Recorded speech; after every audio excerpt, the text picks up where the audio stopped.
Greetings! You're watching Septum Sin vs. the World. I'm Septum Sin. Today we're going to be talking about a video game. Yes, a video game. You see, I actually do many reviews on this channel.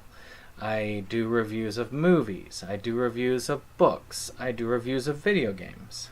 But I'm an extremely slow reader and an extremely slow video game player. So I will only review a game once I've beaten it. Well, last night, I finally beat The Evil Within, well, so I could prepare for another particular one. So, this is The Evil Within. My story about The Evil Within actually goes a good ways back. I really wanted it when it came out. I'm a big Silent Hill fan. I like the psychological horror, and I like the Resident Evil style horror, and this looked like a great combination between the two. So, what did we get out of this particular one? I got it on the PS3.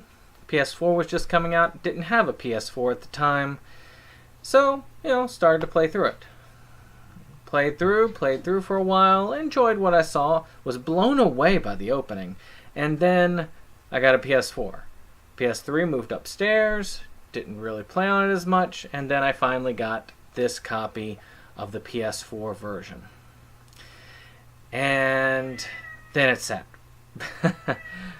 My wife actually got me back into it again, and then I started playing it little by little, a chapter at a time, and then eventually, when October came around, I knew I had to work on it because the second game was coming out.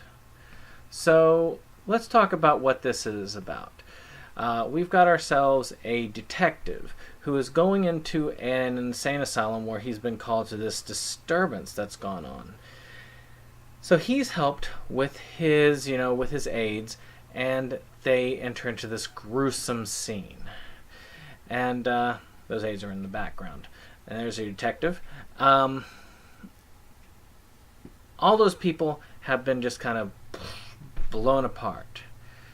After that point, you enter into a wild ride of madness, hysteria, and gore that just really assaults all of the senses. And that is The Evil Within. I'm not going to give away any major plot points.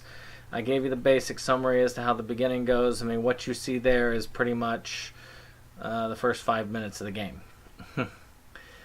So, what's the good things about this? Well, the PS4 version is actually quite nice graphically. I mean, there are some slips here and there, but it is very neat to look at. I mean, it's hard to see behind me because of the quality of the camera here and the lighting, but it is actually gorgeous to look at. And you actually get to feel a lot of the horror from each of these settings. I think that they actually picked a lot of these settings to make you feel uneasy. It gives you that feeling that you're playing that combination of Resident Evil and Silent Hill. The ammo conservation, adding in the stealth elements, and the strange psychological horror. It's really hard not to think Silent Hill and Resident Evil. And with the creator of Resident Evil behind the helm, one would definitely think this. The gameplay, though difficult, depending on how you play it. If you play it on Nightmare mode, you really need to get your Resident Evil skills up and going if you're going to do it right. Now, if you do it on casual mode, it's easily beatable.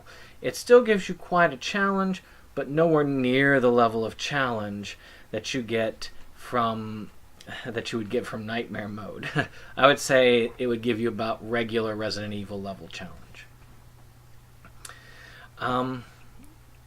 The chapter system, I like it because it gives you places to stop. You can say, I'm going to play a chapter and then I'll end for the night.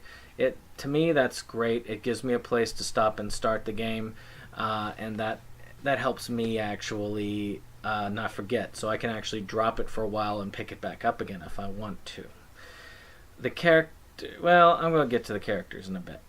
The villain, Ruvik, is actually really neat. I mean, he goes in and he does this Ezio stuff where he goes and kills off a whole bunch of people at the beginning, and you can see just how much of a bad guy he is. The plot... Actually, when you mention Assassin's Creed, the plot reminds me a lot of that, because it kind of throws you for a loop here and there, and has some areas that I won't go into. But let's just say that things are not as they seem, and they never are as they seem in this game. It really does explore the heart of madness, and for those who've actually played it and beaten it, they know what I mean. So, we've got a lot of good, but what about the bad? Well, there are stages where I think that it gets tedious after a while. It leaves you feeling that tenseness, but sometimes the stages just kind of go on for a lot longer than they should, and that can be annoying at times. There are a few slips with the graphics, so they're not as solid as they could be, but still not too bad for a transition title. The characters are kind of flat. I really feel like, they could have done better with the characters on this. I don't really feel as in the seat of this guy as I want it to be. And with the scares, there are definitely some nasty scares. That opener, being as spectacular as it is, that opening thing that introduces you to this before you even hit the title card, that's really the peak. It doesn't get any scarier than that. It actually gets less scary as it goes on. And that also, to me, is a downside. I think it could use a lot of improvement, but at the same time, it's as good as some of the other Resident Evil games. It doesn't have quite the innovation, but it definitely holds true to those two series. So if you're looking for a spiritual successor to the old school Resident Evil, to the old school Silent Hill, this is as close as you can really get. So ratings. What should I give something like this? I would say a 7 out of 10. Good game, enjoyable, great atmosphere, but there's something missing from this particular game that's just not in the making. So with that being said, I thank you very much for your time. So if you can, please like this page.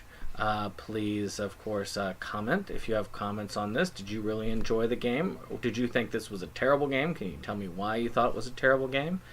And of course, subscribe to the channel. I really enjoy doing subscriptions. I enjoy working with this, and I enjoy bringing this wonderful content to all of you. And with luck, I will be able to bring more. So with that, I thank you, and I'll see you on the next one. Take care.